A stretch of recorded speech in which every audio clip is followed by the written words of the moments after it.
Je voudrais d'abord qu'on fasse un pas de côté en accueillant maintenant Sébastien Boller, conférencier et écrivain, spécialiste de neurosciences, auteur du livre Le bug humain. Monsieur Boller, vous allez nous parler de la crise climatique sous un autre angle. Alors je vous propose soit de vous mettre à cette table, soit sur une place en face, voilà, à côté de nous. Non, il y a de la place, il y a tout ce qu'il faut. Oui. Je préfère même rester et même debout, comme vous voulez. Un autre angle qui rejoint finalement tous les autres, puisqu'il va s'agir de rééduquer notre cerveau pour sortir ou gérer cette crise en tout cas. Oui, enfin, sortir, on s'aperçoit que ça va être difficile, mais peut-être l'affronter de la meilleure des façons.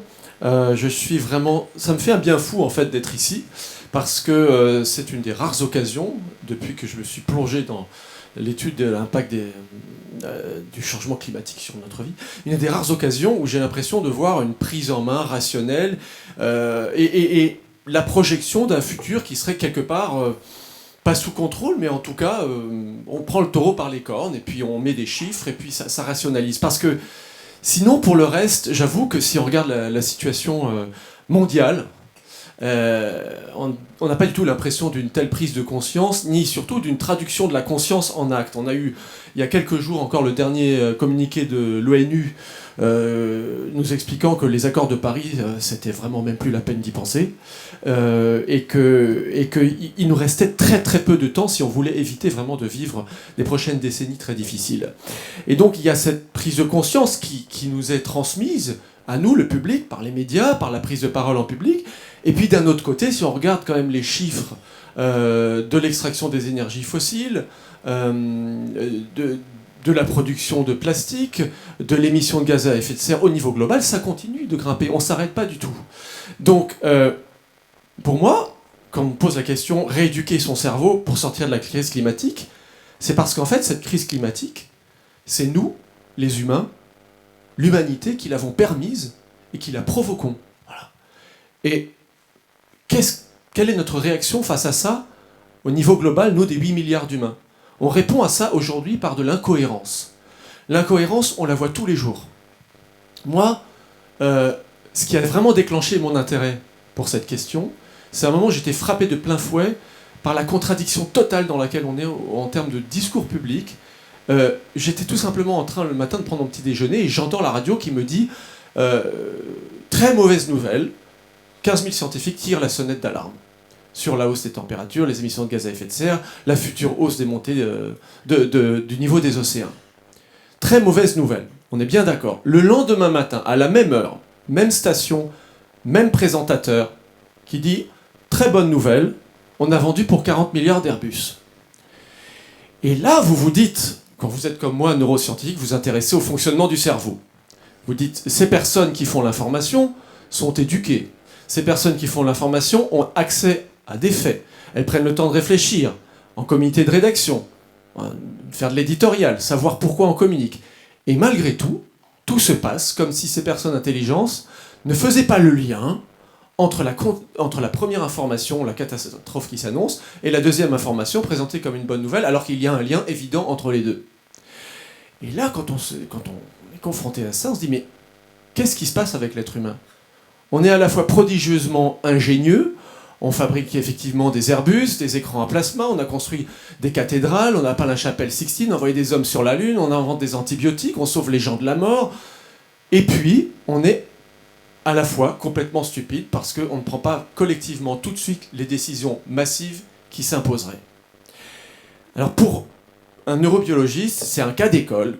D'où vient cette contradiction ? Alors aujourd'hui, on a la chance d'avoir un phénomène qui se développe, c'est l'étude du cerveau grâce aux neurosciences. Vous savez, ces imageries cérébrales qui permettent de voir le cerveau en action et de mieux comprendre comment notre cerveau est fait. Et quand on regarde comment est fait un cerveau humain, ce qu'on voit, c'est ça. Cerveau d'Homo sapiens, très développé. Ce que vous voyez à l'extérieur, la partie jaune plissée, ça s'appelle le cortex cérébral. Alors, il y a une chose que je voudrais que vous reteniez en sortant de cette salle, mais que vous savez sûrement déjà, c'est que le cerveau humain il s'est développé graduellement sur des centaines de milliers d'années et même des millions d'années. Et dans cette évolution, la partie extérieure, le cortex qui est tout plissé, c'est ce qui s'est développé en dernier. de façon très spectaculaire chez Homo sapiens, et c'est ça qui nous confère la capacité d'ingéniosité, de planification, d'abstraction, d'intelligence, de coopération. C'est ça qui crée des Airbus, des écrans à plasma, des smartphones, des antibiotiques, tout ce que vous voulez. Voilà. Mais si on remonte le temps, et qu'on va vers les premières régions du cerveau qui se sont formées bien avant, on voit cette partie rose là, que vous voyez là, qui s'appelle le striatum. Et le striatum, lui, il ne fabrique ni abstraction, ni intelligence, ni planification. Il fabrique du désir primaire. De la pulsion, devrait-on dire. Il y a un débat entre les deux. Et ce désir, il nous est donné par une molécule qui s'appelle la dopamine. Et cette dopamine nous est relâchée, et dès qu'elle est relâchée, elle nous donne du plaisir. Donc ça va nous inciter à recommencer certains comportements. Et ces comportements, quand on regarde très basiquement, grâce aux études d'imagerie cérébrale, ils se comptent sur les doigts d'une main. Et vous les connaissez. Les comportements qui se traduisent par de la dopamine, c'est manger, c'est se reproduire, c'est dominer, avoir du statut social, faire le moins d'efforts possible et attraper un maximum d'informations autour de nous. Ça, ce sont des comportements récompensés par notre striatum et par la dopamine, parce que, au cours des centaines de milliers d'années qui ont présidé à notre évolution, ces comportements nous ont aidés à survivre. Manger, on comprend très bien pourquoi, parce que c'est absolument indispensable à la survie. Se reproduire parce que ça permet de transmettre les gènes. Dominer parce que plus vous êtes élevé dans la hiérarchie de votre groupe, plus vous avez de partenaires sexuels et plus vous avez de nourriture. Minimiser les efforts parce que c'est une loi fondamentale du vivant de minimiser les dépenses d'énergie pour maximiser les entrées d'énergie. Et glaner de l'information, c'est parce que c'est en observant le milieu extérieur qu'on sait comment trouver à manger. Alors maintenant, quand on prend ces 5 besoins fondamentaux, il faut comprendre une chose, c'est que ils n'ont pas du tout été prévus pour être limités. Pendant l'essentiel de notre présence sur Terre, pendant plus d'1 million d'années, nous avons été confrontés à un milieu où il était difficile de trouver à manger, de trouver des partenaires sexuels, de trouver du prestige social, de trouver du confort, de trouver de l'information. Et donc, pour prendre par exemple la nourriture, prenez un homme du Paléolithique, quand il trouvait une proie, il avait intérêt à en manger le plus possible tout de suite, surtout sans se limiter, parce qu'il n'était pas du tout sûr d'en trouver une autre avant des semaines ou avant des mois, et parce qu'il n'y avait pas de moyen de conserver la viande. Donc il n'y a pas de fonction stop, a priori, au fait de s'alimenter. À chaque fois que vous mangez, vous avez de la dopamine. Le deuxième besoin élémentaire, transmettre ses gènes, là encore, pour passer à travers les mailles de la sélection naturelle, vous avez intérêt à maximiser vos partenaires sexuels.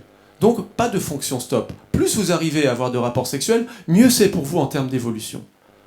La troisième fonction, dominer les autres. Là encore, plus vous pouvez vous élever, plus vous avez de dopamine, parce que ce sera toujours un avantage pour vous. Pareil pour minimiser nos efforts, pareil pour trouver de l'information. Ce système est hyper efficace. Il est prévu sans limite, parce qu'il a été prévu dans un monde où il était difficile d'obtenir tout ça. Mais qu'est-ce qui s'est passé après ? Vous vous souvenez, après est apparu le cortex cérébral. Le cortex cérébral, lui, il est arrivé vers la fin de notre évolution, et il nous a donné des facultés qu'aucune autre espèce vivante n'avait. Créer des outils. Ça a commencé par les armes de jet, puis la roue, la charrue, l'élevage, l'agriculture, et puis l'élevage industriel, l'agriculture intensive, les pesticides, les OGM. Tout ça, ça fait grimper les rendements. Et on se retrouve dans une société de pléthore. Dans une société de pléthore, la nourriture devient abondante. Et le striatum, qui lui a eu pour consigne depuis toujours de prendre tout ce qu'il peut prendre, eh ben il consomme autant qu'il veut. Le résultat, c'est l'épidémie d'obésité. Sur tous les continents du monde aujourd'hui, l'obésité est en hausse. C'est une épidémie mondiale. L'OMS nous l'a dit il y a 2 ans, on meurt aujourd'hui plus à la surface de la planète des conséquences du surpoids et de l'obésité que de la faim dans le monde. Parce qu'il y a ce moteur qui demande toujours plus, qui n'a pas été prévu pour s'auto-limiter.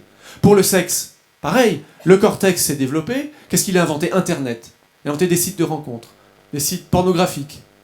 Et aujourd'hui, le striatum qui lui a demandé toujours plus de sexe sans se limiter, ben il clique. Et il consomme de la pornographie. Et aujourd'hui, on consomme 136 milliards de vidéos pornographiques par an. C'est 35% du trafic sur Internet, en termes d'information. Et le trafic sur Internet, ben, il y a la discussion. Aujourd'hui, il se pourrait qu'il ait dépassé, en termes d'émissions de gaz à effet de serre, le trafic aérien. Vous voyez, des instincts qui ont été au début tournés vers la survie sont en train de creuser notre tombe. Le besoin de statut social, le besoin de dominer les autres. Effectivement, vous viviez dans un groupe d'hommes préhistoriques il y a 600 000 ans. C'était pas grave si vous gagniez un petit peu de statut social, ça détruisait pas votre environnement. Mais aujourd'hui, ben pareil, on a inventé quoi ? Les réseaux sociaux. 2 milliards de connexions par jour. Facebook, Instagram, c'est ce qu'on appelle des médias statutaires. C'est-à-dire quand vous y allez, vous gagnez des likes, vous gagnez du prestige, de la visibilité. On le voit aujourd'hui dans les IRM, vous mettez quelqu'un dans une IRM, vous regardez son cerveau quand il gagne des likes, la dopamine est libérée. S'il perd des likes, le striatum coupe les vannes de dopamine, catastrophe, c'est insupportable.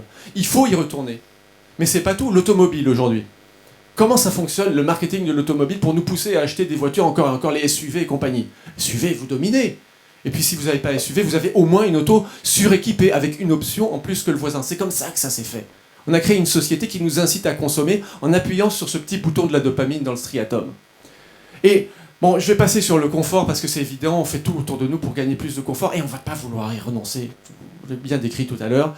Le dernier besoin d'information. Évidemment, c'était essentiel pour survivre. Vous voyez une empreinte dans la boue séchée. Votre œil d'Homo erectus devait savoir si c'était une empreinte de prédateur ou de proie. C'était la vie, c'était la mort. Donc notre striatum est devenu avide d'informations. Et aujourd'hui, on vit dans un monde saturé d'informations. Vous prenez dans la rue les écrans publicitaires, les affiches. Au travail, vous avez les notifications mail en bas à droite de votre écran. Dans votre poche, ça vibre en permanence, vous avez une notification, un fil Twitter. Vous passez votre temps à nourrir ce besoin d'information qui au départ n'a pas été prévu pour avoir une fonction stop. Et ça donne ce que vous voyez dans les transports en commun, dans les salles d'attente, des gens qui scrollent, qui font défiler des menus défilants, qui nourrissent ce besoin primitif, alors que l'information est oubliée aussitôt après. C'est au niveau le plus bas de notre cerveau que ça se passe. Alors tout ça, aujourd'hui, qu'est-ce qu'on en fait? Il y a 2 problèmes. Il y a d'abord le fait que ce système-là en demande toujours plus. Parce qu'on s'est aperçu que ces neurones à dopamine de notre striatum, si vous leur donnez tous les jours la même quantité de stimulation, je sais pas, par exemple, pendant des années la même automobile, ou pendant des mois ou des années le même salaire, ou le même partenaire sexuel, eh ben, la dopamine, elle descend. Il n'y a plus rien. Et le seul moyen pour la relancer, c'est d'augmenter les doses. Donc c'est un principe de croissance biochimique. Et c'est quand même intéressant de voir qu'on a créé un monde hyper technologisé dont le principe central, c'est quand même la croissance économique. Il y a quand même quelque chose, ça interroge. Bon. Et le deuxième grand problème, c'est que si vous vous dites maintenant, je vais essayer de contrer ce phénomène du toujours plus, en prenant conscience des enjeux futurs, ce que ici on voit à l'action, ça me réjouit énormément, mais chez la plupart des gens, si vous prenez en compte les enjeux futurs, eh bien le striatum ne les voit pas. Le striatum, il libère de la dopamine uniquement pour des choses que vous pouvez avoir tout de suite. C'est l'attrait de l'instant. Voilà. Et ça, on le voit dans des vidéos très amusantes. Ça a été découvert déjà il y a plusieurs années par un psychologue qui s'appelle Walter Mischel, qui l'a montré à travers une expérience que vous connaissez peut-être, l'expérience du marshmallow. Alors dans cette expérience, vous pouvez y aller, on fait rentrer des enfants dans un laboratoire, ils s'asseyent, et puis on leur dit tu vas avoir une friandise. Si tu attends 5 minutes, tu en auras 2. Si tu préfères manger tout de suite, tu peux le manger tout de suite. Et là commence pour notre enfant un dilemme cérébral. Voilà. Non, il faut revenir sur la vidéo et la lire. L'autre, celle-là. Ah, elle se lit pas? D'accord. Dommage. Donc voilà l'enfant placé devant son marshmallow, et puis on en fait passer plusieurs. Non, allons-y sur celle-là. Voilà, la tentation se fait grande, difficile de résister.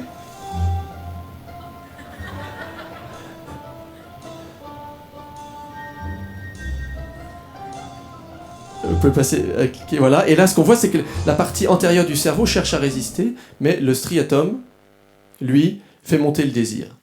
Et à la fin, c'est une véritable guerre cérébrale qui s'enclenche, et le vainqueur, le plus souvent, c'est, on va voir, c'est le striatum, on lance la vidéo si c'est possible. Alors il y en a voilà, qui peuvent absolument pas résister, la plupart des enfants d'ailleurs, dans une majorité écrasante, prennent le dessus. Et puis il y en a qui sont bons, qui sont forts. Voilà. Et à la fin, ils sont récompensés. Voilà, ah non, il faut aller sur la suivante. Et l'expérimentatrice revient. Et chose promise, chose due, il a résisté, c'est très bien. Il va avoir son deuxième chamallow. Il a résisté jusqu'au bout, c'est très très bien, l'issue finale. Voilà. Donc, ce qui est important de retenir, c'est que ça, c'est quelque chose qui se manifeste évidemment chez les enfants, mais quand vous recommencez l'expérience sur des adultes, non pas avec des chamallows, mais avec des récompenses comme une côte de bœuf, en général, ça se fait plutôt avec de l'argent. Et bien systématiquement, les êtres développés que nous sommes préfèrent la gratification instantanée à la prise en compte des enjeux plus lointains, ce qu'on appelle la courbe de dévalorisation temporelle. Alors, ça déjà, c'est un gros handicap. Alors le problème, c'est qu'on trouve moyen d'aggraver ce handicap parce que, si vous regardez bien autour de nous, tout accélère. C'est un grand symptôme de notre civilisation. Les moyens de communication accélèrent. Ça a été tracé sur à peu près tous les biens de consommation courante. La vitesse de communication des liaisons Internet ne fait qu'accélérer au cours des années. La vitesse de computation des ordinateurs ne fait qu'accélérer. La vitesse des transports ferroviaires ne fait qu'accélérer. Les parts de marché, par exemple, des plats tout préparés qui permettent d'avoir très vite à manger sans s'embêter à cuisiner, ne cessent d'augmenter. Qu'est-ce qui se passe dans ce cas-là ? Oui. Voilà. Ce qui se passe dans ce cas-là, c'est que vous voyez les fibres de neurones, c'est-à-dire des câbles des neurones en bleu que vous voyez à l'avant du cerveau ici, qui sont en fait nécessaires pour patienter devant une tentation immédiate. Ces câbles commencent à s'atrophier.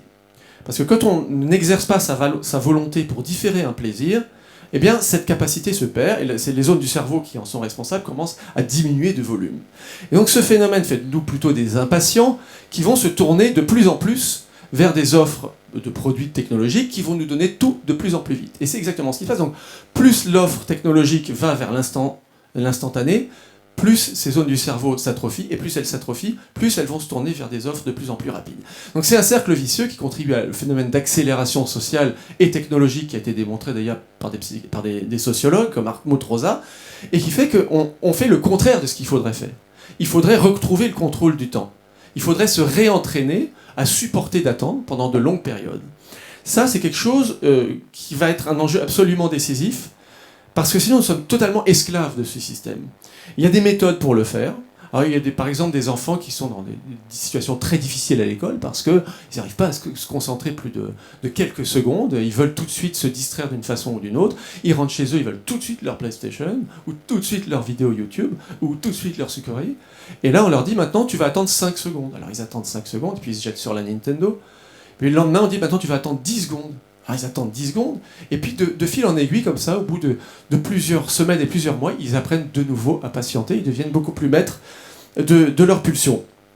Donc ça, c'est un aspect absolument essentiel, reprendre le contrôle du temps, sachant que ce ne sera pas possible uniquement par une démarche individuelle, parce que la pression de l'accélération s'exerce notamment par la compétition sur le milieu de travail.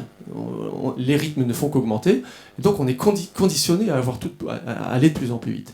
Le deuxième problème que nous pose ce striatum, c'est comment faire pour ne pas augmenter les doses sans arrêt. Vous savez, l'histoire de la dopamine qui s'épuise quand on a tous les jours la même stimulation. Là, il va falloir réinjecter une autre capacité de notre cortex cérébral, non pas celle qui nous permet seulement de faire de la technologie géniale, mais celle de faire de la conscience, qui nous permet d'être pleinement présent à ce qu'on fait au jour le jour. Et par exemple, quand vous mangez, si vous n'êtes pas vraiment présent à ce que vous mangez, si vous regardez un écran par exemple en mangeant, les études ont montré que vous mangez entre 40 et 50% de calories, quand vous n'êtes pas vraiment présent à ce que vous faites.